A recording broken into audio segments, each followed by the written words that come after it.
Today we're working on fingers and wrists. So we end up doing a lot of this when working on site. So we see a lot of people that work with their hands, or anyone that does a lot of manual therapy. We get trigger finger, or even any kind of lateral or medial epicondylitis, epicondylosis, whatever you would like to call it.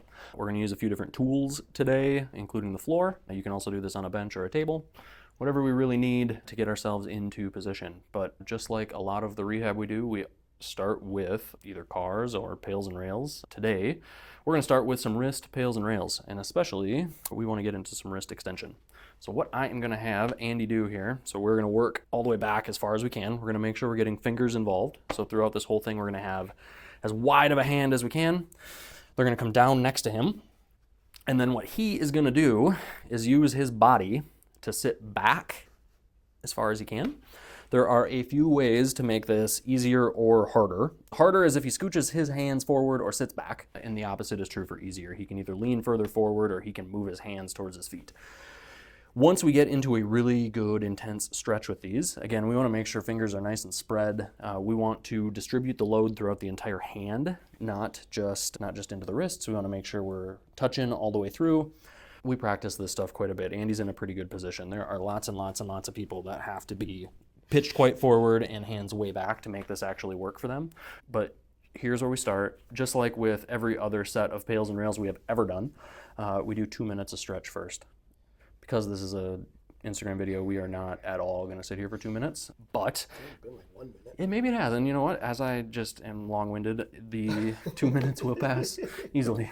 So the plan at the end of the 2 minutes here is we do our pails set, which means we contract the tissue that's being stretched. And so Andy, doing a bad job staying in his stretch there, what he's going to do is take and start thinking about his fingertips and grabbing the ground from here, and then he's going to transfer. So he starts with the fingertips, starts with the hands, gets the wrists. He's trying to claw the ground forward here, but obviously the ground's in the way, so he's not moving. This is an isometric set. That's what the I in pail stands for. He's holding that as hard as he can for 4 to 8 seconds. We probably already went over. He's going to relax.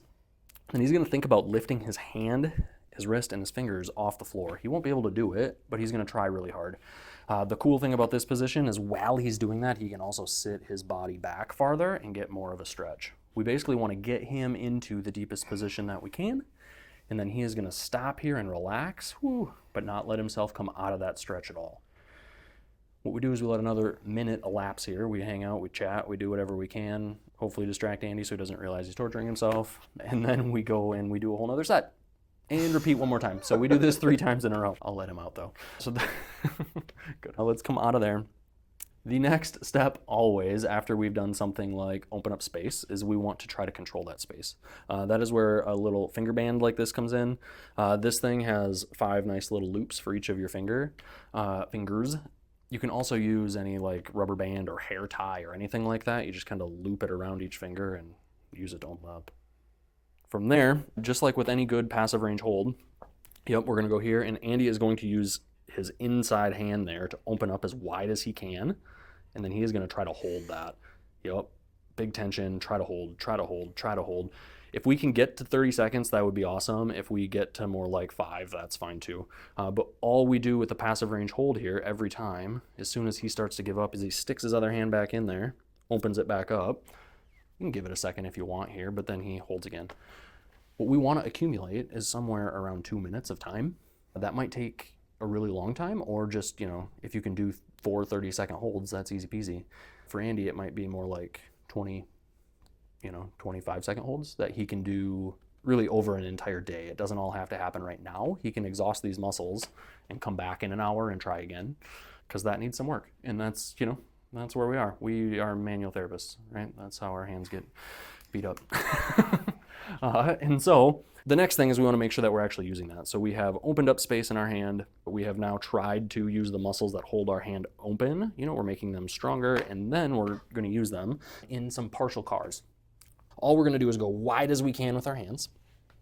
And the goal here is to move each of our fingers individually through the biggest range of motion that we can. So like for a thumb, we're going to have to tip away just a little bit to the point where you can barely lift off the floor. And then we go all the way in and all the way back. I like to start with just 3, but we'll move that to doing it about 5 times. And yep, Andy can move his body forward or backwards, around, to make sure that he's not, if I'm way out here, I can really lift my finger. That is not at all what we want. Exactly what he has going on there, where he's barely clearing the floor. That's what we're looking for. So we are really just using those extensor muscles individually, one at a time, to try to move our fingers. And kind of fun to see, Andy's ring finger's got a little bit of a situation going on there. It doesn't want to move at all, right? And especially, he doesn't have really any side-to-side control, and that's, yeah, look at that middle finger move with it. That's part of the deal. And 3 to 5 back and forth, just to really solidify that range of motion that we're working on.